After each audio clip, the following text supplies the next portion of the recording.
এক স্কুল শিক্ষিকার কথা অভিমান করে বিষ পান করেছিল তৃষা মজুমদার। বিলোনিয়ার এক নবম শ্রেণীর ছাত্রী। পরবর্তীতে তার মৃত্যু হয়। মৃত্যু হওয়ার আগে নাকি তার বাবার সামনে কেঁদে কেঁদে সমস্ত ঘটনা জানিয়েছিল সে। তৃষার মৃত্যুর খবর পাওয়ার পর সেখানে উপস্থিত হন কংগ্রেস বিধায়ক সুদীপ রায় বর্মন। কথা বলেন তৃষার পরিবারের লোকজনদের সাথে। বিলোনিয়ার এক স্কুল ছাত্রী তৃষা মজুমদার। শিক্ষিকার এক কথায় অভিমান করে বিষ পান করেছিল সে। তাকে পরবর্তী সময় নিয়ে আসা হয়েছিল জিবি হাসপাতালে, কিন্তু পরবর্তী সময় জিবি হাসপাতালে মৃত্যু মুখে ঢলে পড়ে সেই মেয়ে। মৃত্যুর আগে কেঁদে কেঁদে বাবার কাছে পুরো ঘটনা জানিয়েছিল বিলোনিয়ার স্কুল ছাত্রী তৃষা মজুমদার। তার বাবার কাছ থেকে সমস্ত ঘটনার খোঁজ খবর নিতে পৌঁছান বিধায়ক Sudip Roy Barman. Bureau report, social Bangla.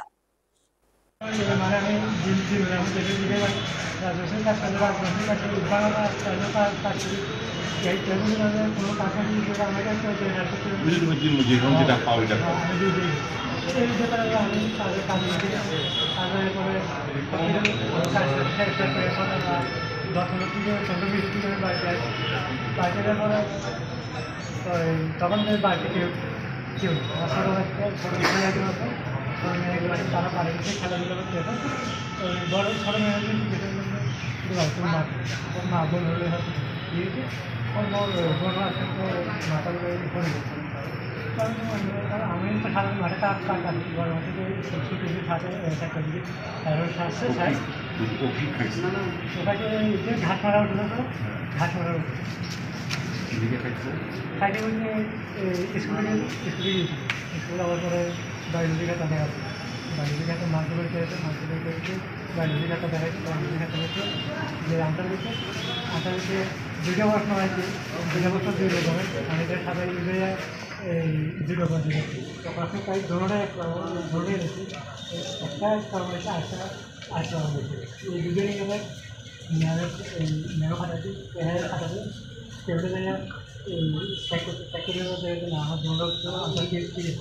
আমরা চেক করতে পারলে আমি ন্যানো কাছে ন্যানো যাওয়ার পরে ন্যানো দিকে আমার তো কথাগুলো ঠিক আছে আমার এই প্রার্থনাটা কিন্তু না তুমি অখন এটা অখন কমন দেবো তুমি এটা কারণ আমি সব সুবিধা করছি আমি আগে দেখছি আমি অখন কমন দিচ্ছি এটার পরে ন্যানো যাওয়ার পরে এখন আরেকজন ক্লাসিকে রাখবো ক্লাস করে গেছে ক্লাসিক যখন কম করে দাও তোমার ক্লাস ছেড়ে টিচারকে তাকে নিয়ে যাবে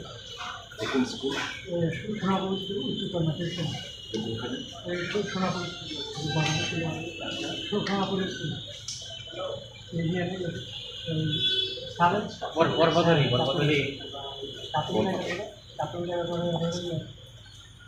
ম্যামের ম্যাম আশেপাশে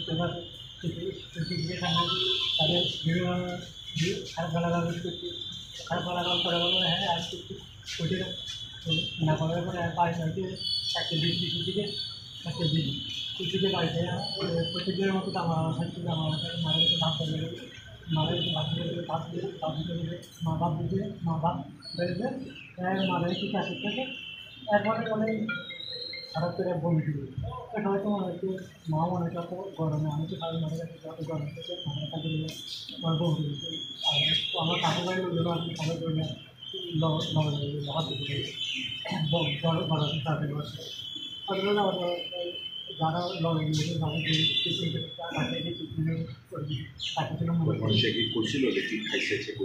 হ্যাঁ মার কাছে করছি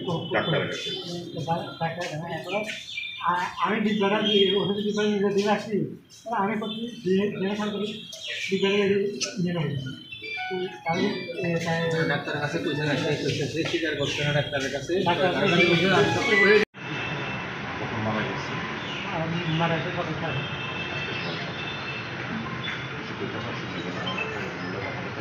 আমার কালকে দেখা করা পিছিয়ে দেখা করবো এখানে আসার পরে কোনো কথা এখানে আসার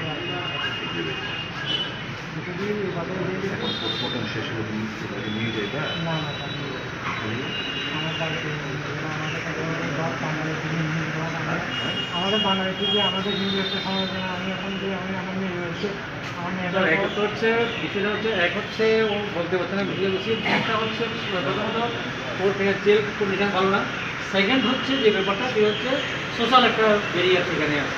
এটা যদি প্রয়োজনীয় কেউ সেখানে এগিয়ে আসবে না, তাহলে কাজ করার জন্য কেউ এগিয়ে আসবে না, কেউ এটা শেষ কথা নয়। শুধুমাত্র যারা ওকে বডি টাচ করেছে ওরাও সেখানে প্রায়শ্চিত্ত না করা অবধি সেখানে সমাজে মিশতে পারবে না, কারো বাড়িতে খেতে পারবে না, কিছুই করতে পারবে না, প্রায়শ্চিত্ত করতে হবে যারাই বডি টাচ করেছে। এই হচ্ছে সেখানকার মানে সামাজিক দিকটা একটা বেরিয়ার হয়ে গেছে। তো আলটিমেট সেখানে এখন দাহ করতে হলে এটা এখন যদি কোনোভাবে অ্যারেঞ্জ করে নিয়েও যাওয়া হয়, তো দাহ করতে হলে এই দুজন মিলে দাহ করতে হবে, আর কেউ সেখানেও এগিয়ে আসবে না। তো সেখানে একটা বড় অবস্ট্রাকচার। একদিকে হচ্ছে ফিনান্সিয়াল কন্ডিশনটা খুবই পুরো। যখন ও বরফাতের থেকে সঞ্চিতা রেফার করেছে, মাত্র 300 টাকা নিয়ে গেছে ও মেয়ের চিকিৎসার জন্য, ওর কাছে কিছুই নেই। হ্যাঁ, 300 টাকা দিলে একটা ইঞ্জেকশনও হবে না, এই হচ্ছে অবস্থা। এরপরে আমরা খবর পেয়ে আমরা আছে আছে এখানে আছে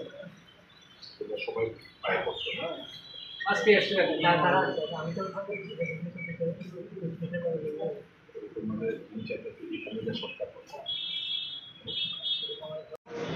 ঘটনা 24 তারিখ মেয়ে স্কুলে গেছে, ও না খাইয়ে স্কুলে গেছে।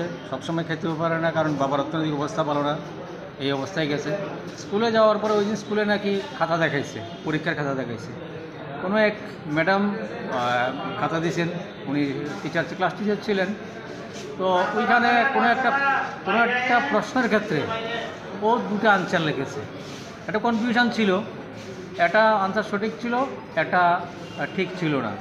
তো এই ক্ষেত্রে ম্যাডাম মানে যেটুকু আমরা জেনেছি, আমরা তো প্র্যাকটিক্যাল দেখিনি, যেটা জেনেছি কথা বলে যেটা জেনেছি, ম্যাডাম ওই আনসারটা কেটে দিয়েছে। কেটে দেওয়ার পরে ও ক্লাসের ফার্স্ট গার্ল, তো ও গেল ম্যাডামের কাছে গিয়ে বললো যে ম্যাডাম আমার একটা কী হয়েছে, মারবে। তখন ম্যাডাম এটাতে খুব অফেন্ডেড হয়েছে। ম্যাডাম বলছে না, তুমি এটা আগে লেখোনি, এখন লিখেছো, তুমি এখন এটা কপি করেছো, তুমি চিটিং করেছো, তুমি ঠিক করোনি, এই কথা বলে ওকে ক্লাসের মধ্যে ইনসাল্ট করলো। এরপরে সে বলছে না, সে প্রকাশ করছে না আমি সেটা করিনি, এটা আমি আগেই লিখেছি, সে সেরকম দাবি করেছে। এরপরে ম্যাডাম ওকে স্টাফ রুমে নিয়ে গেলেন, ওই টিচার ওনাকে স্টাফ রুমে নিয়ে গেলে, মেয়েটাকে স্টাফ রুমে নিয়ে গেল। স্টাফ রুমে নিয়ে যাওয়ার পরে আরও অন্যান্য স্টাফ সহ মিলে ওকে প্রচণ্ডভাবে ইনসাল্ট করেছে সেখানে সকলের সামনে। যার ফলে মেয়েটা একে তো স্কুলে গেছে, নাকে প্রায়ই এমন হয়, খাওয়া খেতে পারে না, ঠিকমতো 3 বেলা খেতে পারে না, খুব গরিব পরিবার।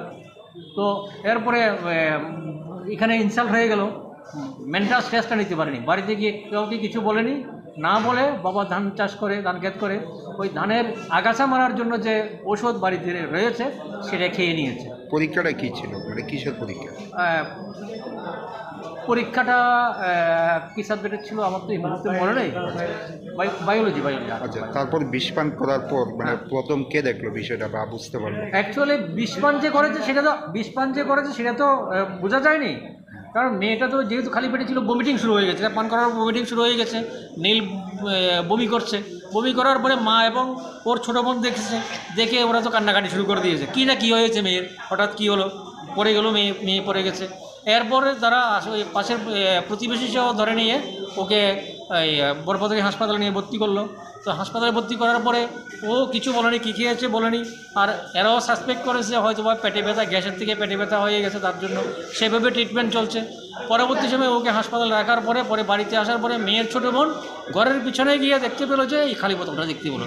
তখন তাদের সাসপেক্ট করলো যে ও তো এই ওষুধটা খেয়েছে। আবার গেল, গিয়ে এবার ডাক্তারকে বললো। তো ডাক্তারকে বলার পরে ডাক্তার এবার সঙ্গে সঙ্গে রেফার করে দিয়েছে শান্তিবাজার ডিস্ট্রিক্ট হসপিটালে। রেফার করে দেওয়ার পরে ডিস্ট্রিক্ট হসপিটালও তারা 24 তারিখই রেফার করেছে। তো 24 তারিখ রেফার করার পরে 25 তারিখ সকালবেলায় ডিস্ট্রিক্ট হসপিটাল থেকে ওকে আবার রেফার করে দিয়েছে, কাজিএমসিতে রেফার করেছে, জিবি হসপিটালে রেফার করেছে। কিন্তু বাবার যেটা বললাম, বারবার একই কথা বলছি, ওর ইকোনমিক্যাল কন্ডিশন খুবই খারাপ। মাত্র 300 টাকা নিয়ে মেয়েকে চিকিৎসা করানোর জন্য গেছে, যা দিয়ে একটা ইঞ্জেকশনের টাকাও হয় না। তো আমাদের বাড়িও দূরান্তে বাড়ি, আমরা মেয়ের পিসে মশাই আমি।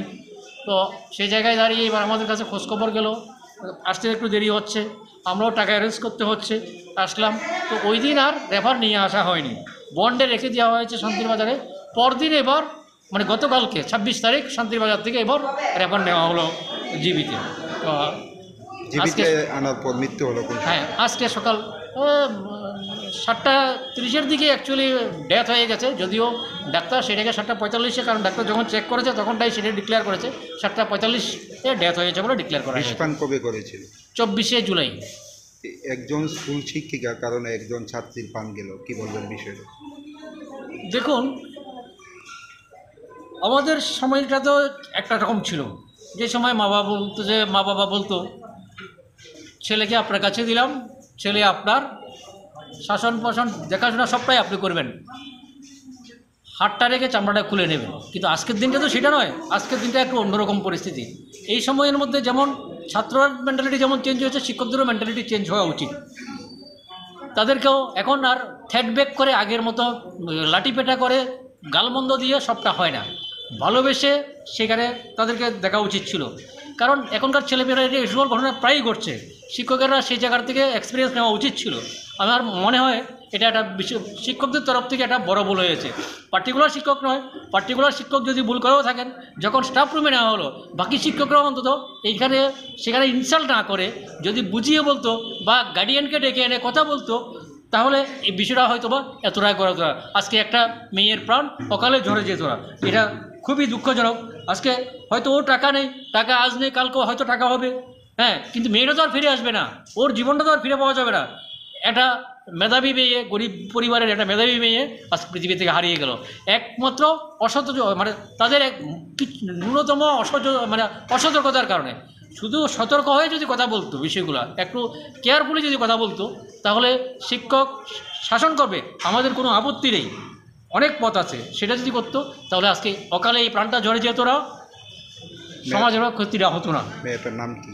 মেয়েটার নাম তৃষা মজুমদার, কোন স্কুলে পড়ে? সোনাপুর হাই স্কুলে পড়ে, কোন ক্লাসে? ক্লাস 10-এ। বাবার নাম? বাবার নাম সমর মজুমদার।